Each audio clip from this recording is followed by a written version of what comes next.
And if you tried to approach it through what the semanticists were doing, it all looked like very complicated mathematics. And then John Reynolds explained it just as a very simple technique for writing your code. So you need to find your John Reynolds. If you haven't read John Reynolds, go off and read John Reynolds, and then all the things that you thought were very unclear will become obvious, like the relationship between denotational semantics and interpreters. Have you read Also, John I was Reynolds? curious, bits and pieces, Okay.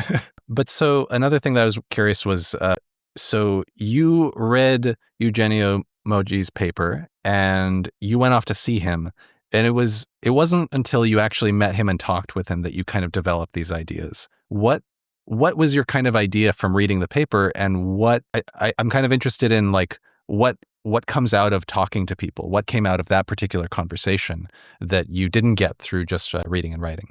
I don't have any recollection of having a sudden extra insight from talking to Eugenio. So he'd written it all down very clearly, and everything important I actually picked up out of his papers.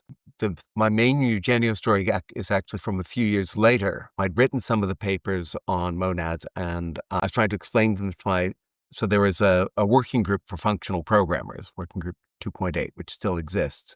I made a meeting of this, and I was explaining some of the work that I had done with monads. And at one point, it'd been around for a while. So I began by saying, okay, who here already understands this? And a couple of people in the audience raised their hand, but most didn't. So I knew what level to pitch the talk at. But was Eugenio was in the audience.